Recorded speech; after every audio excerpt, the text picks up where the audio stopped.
Olá, sou o pastor Ailton Alves e quero lhes falar sobre Conhecendo Deus em Gênesis. Deus, um ser colaborativo. Em Gênesis capítulo 1, versículo 26 está escrito: E disse Deus: Façamos o homem à nossa imagem, conforme a nossa semelhança, e domine sobre os peixes do mar, e sobre as aves dos céus, e sobre o gado, e sobre toda a terra, e sobre todo réptil que se move sobre a terra. Amigos, Deus é um ser colaborativo. Deus faz coisas que se parecem com Ele em um sentido plural, isto é, coisas que têm a essência do Pai, do Filho e do Espírito Santo.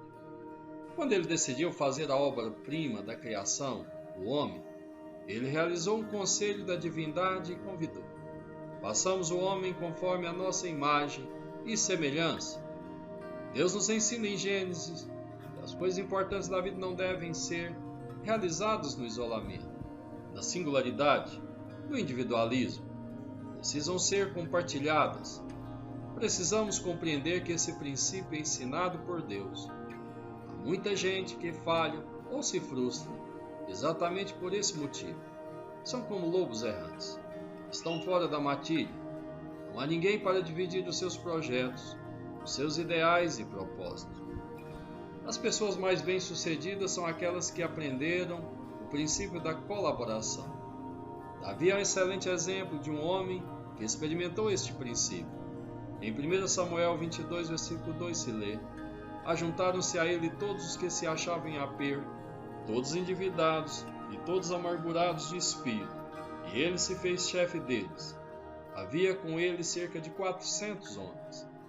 Há um Davi ungido para ser rei, mas odiado, foragido e perseguido por seu sogro, o rei Saul.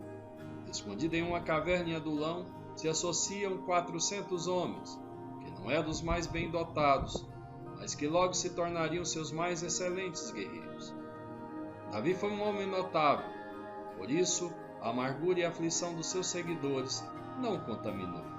Pelo contrário, a excelência de Davi foi compartilhada com aqueles homens que deixaram de lado a amargura e toda a aflição para se tornarem os mais valentes, corajosos e valorosos soldados que um general poderia desejar.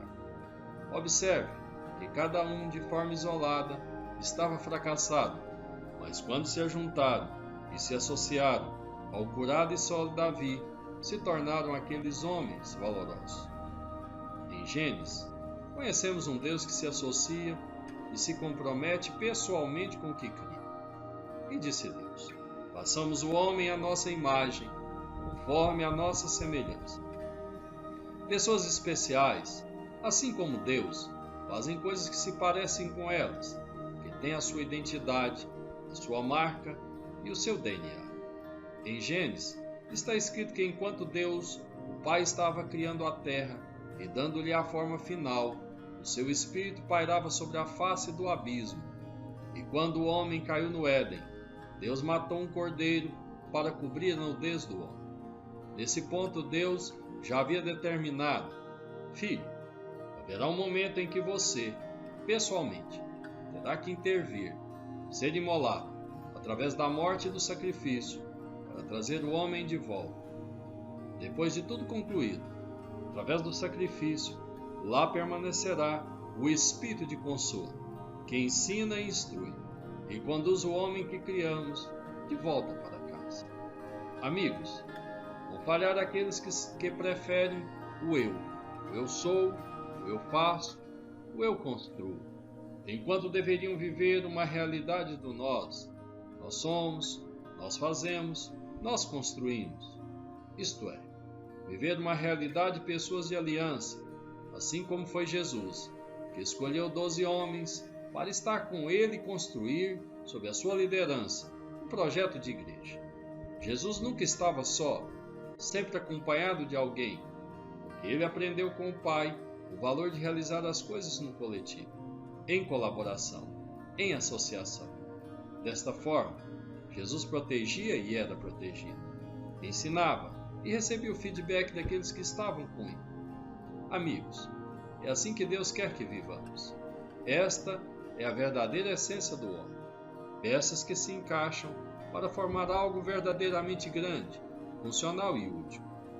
A instrução mais importante que aprendemos com o Deus de Gênesis é: não fique só, colabore e receba colaboração. Tenha um excelente dia, despertados com a palavra, em nome do Senhor Jesus.